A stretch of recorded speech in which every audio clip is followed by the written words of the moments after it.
The Tau Empire has grown rapidly over the last few centuries, claiming a swathe of the eastern fringe for the greater good. Even as the galaxy has become more and more hostile, they kept advancing and innovating, but eventually they potentially tried to cross one bridge too many. Even with the near disaster that resulted, the Tau have still pressed on, and have managed to use the incident to their advantage and carve out a new series of holdings for themselves. In this log, we shall look at the run-up to this major incident, as well as the event itself and its aftermath, in an attempt to paint a clearer picture of the Tau's new place in the galaxy. These events are broadly known when combined as the fourth and fifth spheres of expansion, and the new region of Tau space created is known as the Nemyar Atoll. This is Tactica, Imperialis, and welcome to 40k Stories.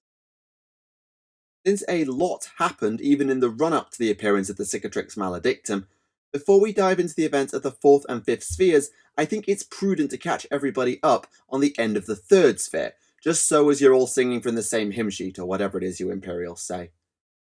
The third sphere of expansion had been led throughout by O'Shassera, perhaps better known as Commander Shadowsun, with Ethereal Supreme Aunvar overseeing everything and sometimes getting involved personally.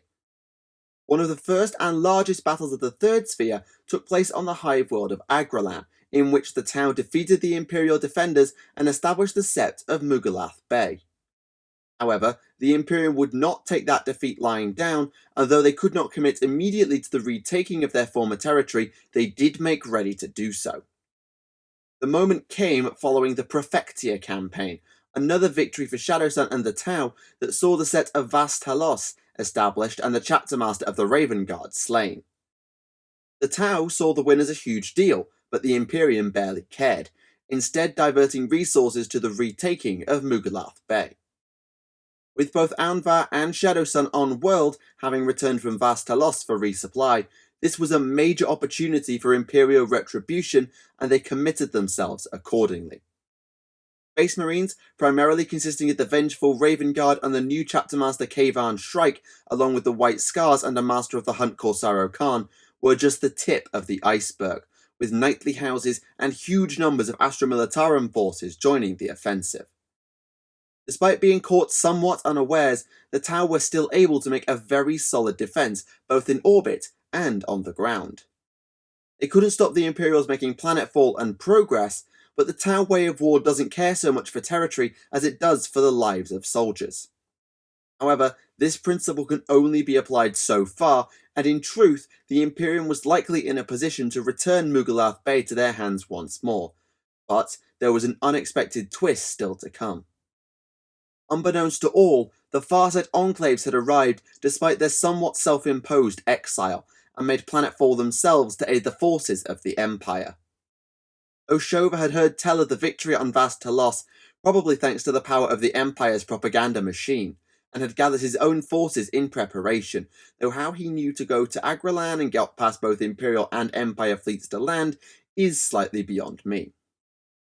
Led by the Eight, the Enclaves broke the Imperial momentum and began to turn the battle around, forcing them back to the Black Fossil Ridge and keeping them pinned even with reinforcements arriving. Eventually they withdrew to the capital Lovash Tau, with no hostility seemingly between Oshova and O'Shassera at the time, but the Imperium did come again with perhaps the deadliest of trump cards. Under the cover of a drop pod and artillery assault, an Officio Assassinorum execution force was deployed to silence the three heroes of both the Empire and the Enclaves. Firstly, a Vindicare assassin had a go at Commander Farsight, and whilst they got the shot off, it was intercepted by 8-member Commander Bravestorm, who sacrificed himself to protect Oshova. It took the work of Darkstrider and his Pathfinders to take the Vindicare down in the ensuing mayhem, but the 8, well, 7 I suppose given Bravestorm was dead, were still not safe from the Assassinorum. A second member of the execution force was sent after them, in this case the Berserker Eversa assassin. Several Crisis battlesuits were torn apart, but thanks to the intervention of the ABI Oblotai 9-0, the assassin was unable to kill any more of the Enclave commanders before being slain in turn. The other two members of the execution force were sent after the Empire's leaders, with the Kalidas assassin infiltrating Shadow Sun's command bunker while the Culexus hunted down Aunva, who had been isolated by blockades. Whilst Oshasera saw her assailants off with the aid of a Pathfinder team despite being wounded, the Ethereal Supreme was not so lucky. His bodyguards were mentally overwhelmed by the Blank Assassin, and it is said that the death of Aunva was neither quick nor merciful. Given what he did to Farsight, I think he pretty much deserved it. And yet, despite this success, the presumed failures to kill Farsight and Shadow Sun meant that the military assault could not progress, and the Imperials eventually received the order to withdraw. The White Scars were called to defend Trigoris itself from the Red Corsairs, and a new Lord General was assigned to the Astra Militarum and pulled them out. However, if the Imperium could not have Agralan, then the Tau certainly could not have Mugalath Bay, and the planet was subjected to exterminatus, killing millions of humans and Tau alike. Shadow Sun and Farsight had both already gotten off-world by this time. Shadow Sun was recovering from her injuries in space, whilst Farsight was leading the Enclave's forces away before the Ethereal Council called for their capture. To be fair to Shadow Sun, she did warn Farsight that such a call would be made, giving her old training partner as much of a head start as possible. But even the loss of Mugalath Bay alone would not have stopped the Third Sphere. And yet the Adeptus Mechanicus didn't seem content with just burning a world in atmosphere-igniting fire. Oh, no. No, the servants of the Machine God somehow set the space of the Damocles Gulf alight as well, in a purge of the surrounding space, cutting off Tau expansion to the west and effectively stopping the Third Sphere dead in its tracks in combination with the dead space left by High Fleet Gorgon and the impassable Necron Sautek dynasty. The Empire was stuck, and it needed a solution. But the galaxy had yet more spanners to throw in the works before one could be found. In the aftermath of the Third Sphere of Expansion, the Tau Empire needed a new way to expand and deal with the assassination of Aunva. Fortunately, the Ethereal Council had a get-out-of-jail-free card for the latter issue, as they didn't even need to announce that the Ethereal Supreme was dead, or even make an excuse for him not making speeches and public appearances. This was because Aunva had somewhat planned for that eventuality, and had encoded an AI with his personality and memories, allowing him to continue his role of Ethereal Supreme as a hologram, and a bloody convincing one at that. However, before the Council and or Hollow Aunva could prepare for a new start to their plans, a certain warp rift ripped the galaxy in half. The appearance of the Cicatrix Maledictum, or the Montieva, or Devourer of Hope in the Tau tongue, killed millions across the Empire either through storms or potentially through the appearance of demons on nearby worlds.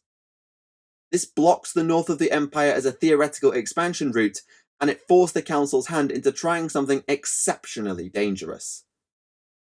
Ever since the first encounters with the Imperium, the Tau had been studying Imperial tech, including, of course, their warp drives. This, combined with the Earthcast's own research and study of Kroot war spheres, led to the development of an FTL device project fronted by a scientist called Fiovre Kabuto, called the AL-38 Slipstream Module. This was not a warp drive as such, instead relying on anti-manta bubbles and reality-piercing speed as opposed to travelling the warp with navigators and the like. It took many years, but eventually the device was ready, and a fourth sphere of expansion could finally be launched. Oshasera was not to lead this one, as she would be returned to the stasis she had been interred in during the Farsight expedition before the Third Sphere. However, Shadow Sun did recommend one of her students, a Commander Shuastrike, to lead the Fourth Sphere as she had the third. Shuastrike seemed to be rather new as a commander, as his first major command was dealing with Enclave's defectors in the aftermath of Mugalath Bay's fall. But he got the post regardless, and his forces gathered at a place called Numenor Point to the east of the Empire to begin the Fourth Sphere with a watching audience all across the Empire's worlds. And then it all went wrong.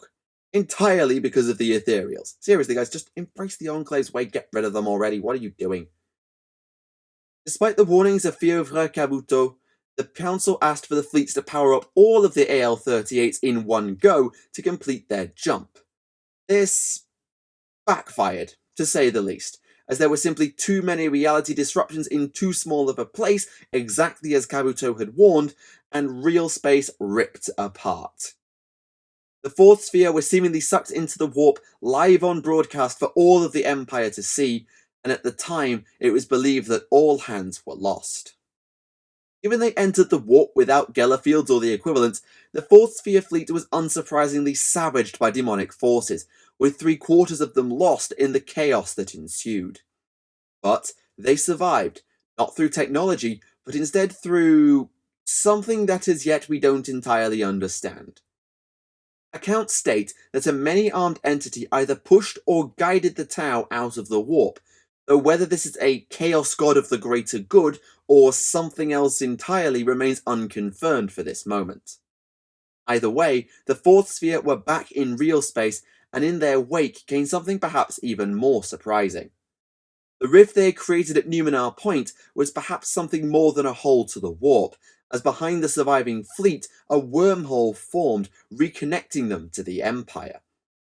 This would later be dubbed the Star-Tide Nexus, but it would be several years until attempts were made to use the wormhole, as Surestrike & Co. had no idea where it went, and Numenor Point was a fair ways from the Empire in the region dubbed the Zone of Silence due to the work of High Fleet Gorgon. This didn't mean the Fourth Sphere sat idle, mind you, as they were spat out supposedly deep within the Imperium in a place called the Chalnath Expanse, though I am yet to visit, so I'm not exactly sure where it is on the map, I apologise. Since this region is not wilderness space and actually contains planets and whatnot, the Tau used the opportunity to colonise and take over the worlds in the Expanse for their own. They were aided in this endeavour by the legendary Kais, a fellow student of Puretide alongside Shadowsun and Farsight, who had been brought in stasis along with the Fourth Sphere fleet. However, there were more than a few teething problems with this. Firstly, Case was somewhat insane, having apparently been conscious whilst in stasis. No, I don't get it either, but there you go. This made him a bit less of an asset than perhaps you would have thought, but he was still valuable nonetheless as a warrior known as the Thar Zero, or living weapon. Second, the Imperium, which whilst not hugely present, was still around. It's their space. Notably, the Tau launched an assault on the planet of All Hallow, homeworld of the Dark Angel's successor, the Angels of Absolution. A psychic plague of some kind was said to be afflicting the populace, but the Tau may well have been used as proxies in this war by none other than the original Sons of the Lion. Thirdly and finally, the Tau developed something of a streak of cruelty and xenophobia I only thought was possible within the Imperium.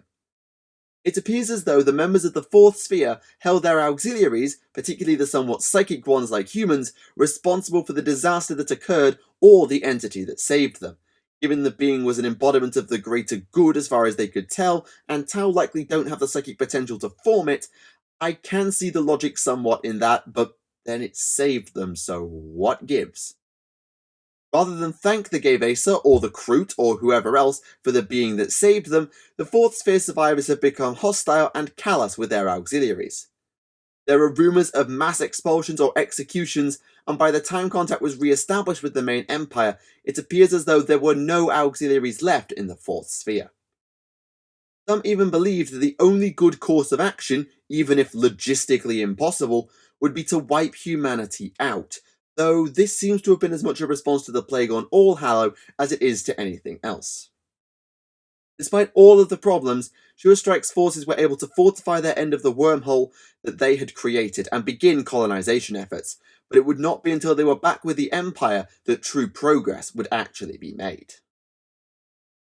Around 10 years after the Fourth Sphere expansion disappeared, during which time a massive cover-up had taken place by the Ethereals but much mourning had happened too, a communications drone was found by the Tau Empire, assumedly near to Numenor Point.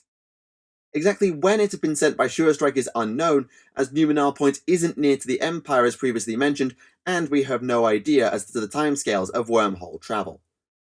When it was found though, the Empire acted fast, moving to fortify their side of the wormhole and ratify the continued survival of the Fourth Sphere with more drones. Both of these endeavours were successful, and before long the Empire was ready to travel through the wormhole that's been dubbed the Star-Tide Nexus.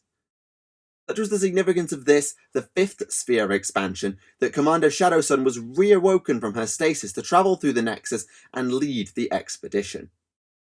Presumably just in case of another disaster, I assume this wasn't broadcast quite as loudly as the fourth sphere, but the Ethereals never seem to learn, so who knows. Either way, there were no known hiccups this time, and the fifth sphere met the fourth in the Chalnath Expanse, with Surestrike being there to greet his old mentor and let her take overall command. From there, the fortified region of the fourth sphere that was expanded into a new series of septs, known collectively as the Nemyar Atoll.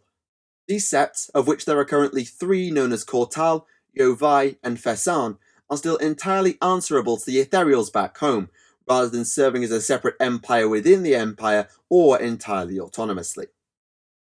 Following the establishment of their septs, the fifth sphere kept going forwards in terms of both expansion and fortification. This went on for several months, with the Imperium almost nowhere to be seen due to the Montieva and the frontier nature of the Chalnath Expanse, but as always happens in this galaxy, it could not last for long. It was not the Imperium that came to reclaim the Nemyar Atoll as it had in the Damocles Gulf, however, but instead the forces of chaos would find their way to the holdings of the fifth sphere in the form of the Death Guard. Rather than try and convert the new septs to the glory of Nurgle, the Sons of Mortarion instead launched an attack almost directly at the Startide Nexus itself. Shadowsun herself is said to be leading the defense, holding the line lest the Death Guard slip through the wormhole and attack the core of the Tau Empire itself. Despite this setback though, the fifth sphere continues to advance, with Orcs and Tyranids said to be common opponents. With the new septs in all directions from the Startide Nexus, I suspect that this continued progress will take a while to slow or stop, especially with the Imperium broadly out of the picture, dealing with its own particular problems. Exactly how many planets beyond the main 3 septs have been colonized I could not say, but given the unsupported enclaves were able to carve out 4 septs and several subworlds, I suspect the Nemyar Atoll is pretty well covered by now, and continuing to grow. The main regions of the Empire are somewhat busy too, with Deathwatch kill teams being the only thing stopping colonization of the icy fortress world Kendashi, and a war ongoing for the industrial world Dravaris involving Viola and Dianoi. However, there are still teething problems, often relating back to the issues of the fourth sphere that I mentioned earlier.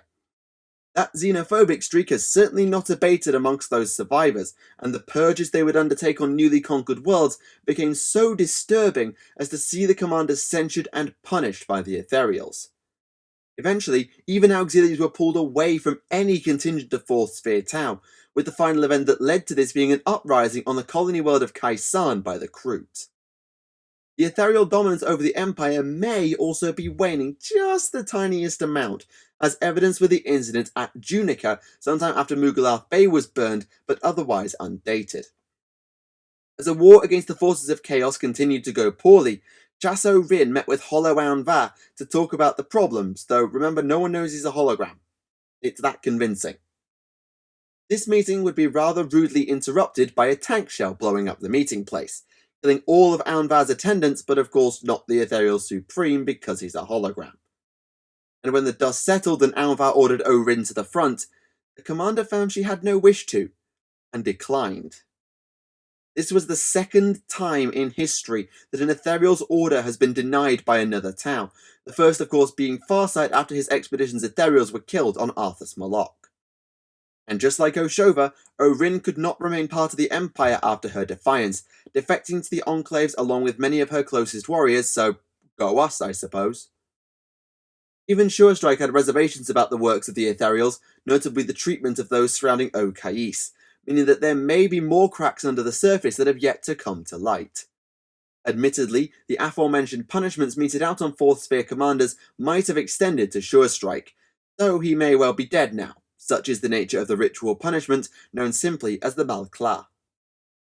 There is still progress though, notably with Okais clashing with forces of Nurgle on the planet Kellic, despite the fact that the world has been almost entirely corrupted. As for the Farsight Enclaves, sadly I haven't had a chance to hop across the Damocles Gulf and check in. I have heard that Oshova went back to Arthas Moloch alone, therefore crossing back into the Empire's space for a time, but expansion doesn't seem to be top priority right now, and they may not have had access to the AL-38 slipstream, since defectors have to bring it over with them, like Torchstar did and like the Riptide got there. You need to wait for a defector, since they haven't had a chance to develop one for themselves. Or maybe Ovesa has, and I just missed it. If he has, that would be bloody useful. So end the tales of the 4th and 5th spheres of expansion, at least for now. Though the Tau Empire has been beset by tragedy and disaster, they have come through the adversity to continue the expansion that they are so renowned for. Whilst the Nemyar Atoll is definitely something to be proud of, the issues with the 4th sphere survivors make me worry for the future if the Tau become warp users more often. But on the upside, the hold of the Ethereals might be slipping if Orin is anything to go on, and given the Enclave show how well Tau work without them, I'm certainly not complaining. But I digress. It's time to move on to the next of the Champions of Humanity, and I think I know just where I want to go.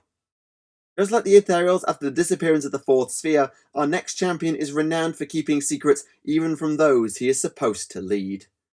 Thank you all for watching Tactica Imperialis, and I'll see you all again. Goodbye.